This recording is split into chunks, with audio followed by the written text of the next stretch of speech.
Vamos a dejar un poco el tema de los cuadernos y vamos a empezar a hablar de otros rituales que vosotros podéis tener a la hora, como os digo, de crear ese espacio, de crear vuestro pequeño ritual para separar de ese mundo cotidiano, de ese mundo real que está fuera y empezar a crear como una burbuja en el que vais a vivir el mundo de vuestra novela y prepararnos para ese mundo de la creación. Yo cuando me siento a escribir hay varias cosas que me encanta tener y ya es como que voy entrando en situación, voy de alguna manera rebajando pues a lo mejor el estrés o la aceleración, ¿no?, que puedo tener, pues como os digo, de la vida cotidiana. Para mí, por ejemplo, es fundamental el té. Me encanta el té, todo lo relacionado con el mundo del té. Me encantan las teteras, los vasos. Yo me preparo mi té, tengo mi bandejita y antes de empezar a escribir siempre me sirvo un té. Me encanta también el sonido del té, ¿no?, cuando cae en la taza. Incluso me gusta mucho mirar el color del té. Bebo té rojo, me encanta ver el color más rojizo, té verde, y forma parte de mi ritual.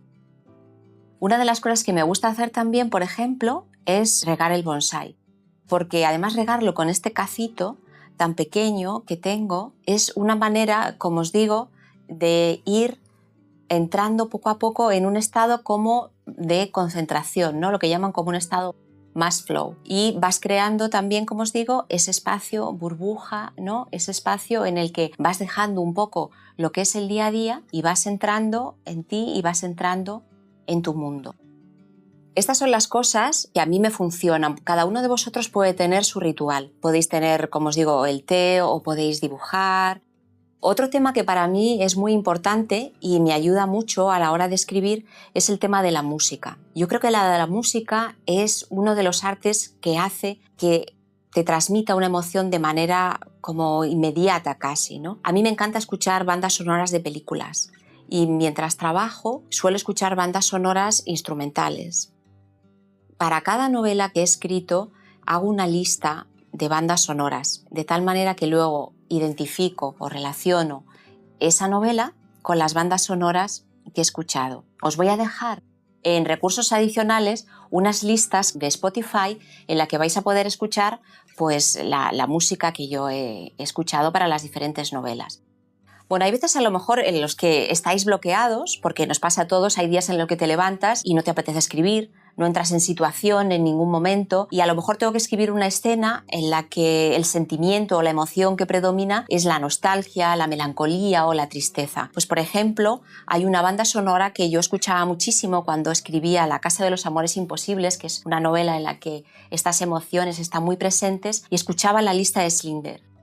Inmediatamente que escuchaba esa música, la emoción que te produce solo escucharla es de tristeza, ¿no?, de nostalgia, de una melancolía muy fuerte, de un personaje torturado en el sentido de una pena, ¿no?, que lo arrastra. Y el hecho de escuchar esta música hace que yo sienta esta emoción y me ayuda a la hora de poner a escribir. Bueno, son pequeños, no sé si llamarlos o trucos o formas también de buscar inspiración.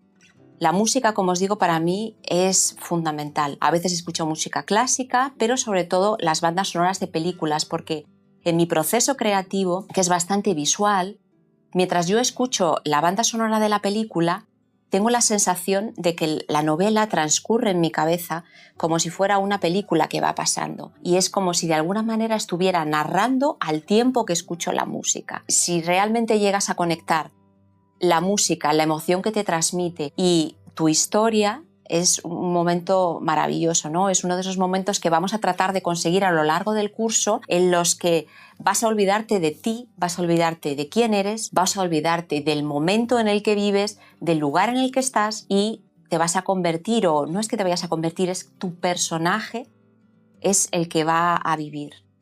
Os he contado cuál es el proceso que a mí me funciona y que yo utilizo antes de ponerme a escribir una novela. Os he hablado también un poco de todos los rituales, podríamos decir, o de todas las cosas que me ayudan a concentrarme, que me ayudan a entrar en este mundo, digamos, de la creación, que es un mundo más lento, un mundo en el que vamos a separarlo, ¿no?, de ese mundo real. Vosotros, como os decía, podéis tener el vuestro. Quizá pensáis que queréis escribir a ordenador, ¿no? Hay muchos programas también que son estupendos en los que los utilizan muchos escritores a la hora de crear los elementos de la novela. Yo os animaría que probéis. Probar este método, ¿no? Es un método bastante analógico, pero el cuaderno, el papel, la pluma, la conexión que hay de cerebro-mano, ¿no? Siempre es más lenta. Y yo os animo a que lo probéis, simplemente a lo mejor para salir de vuestra zona de confort, ¿no? En la literatura y en la escritura de la novela es muy interesante superar límites, salir de vuestra zona de confort, no sentiros cómodos, ¿no? Porque ahí suceden muchas cosas interesantes. Así que quizá como ritual y como primer paso para superar vuestros límites, me refiero sobre todo a nivel de censuras internas que podéis tener, ¿no? Os animo a que probéis este método de elegir 2 cuadernos y de buscar cuál es el ritual que os funciona para crear este mundo burbuja en el que vais a empezar a trabajar vuestra novela. En la próxima lección vamos a soltar a la loca de la casa, que es la imaginación, y vamos a hacer algunos ejercicios que nos pueden ayudar a quitar los bloqueos que hacen que la imaginación pueda estar en un momento limitada y a que sea completamente libre.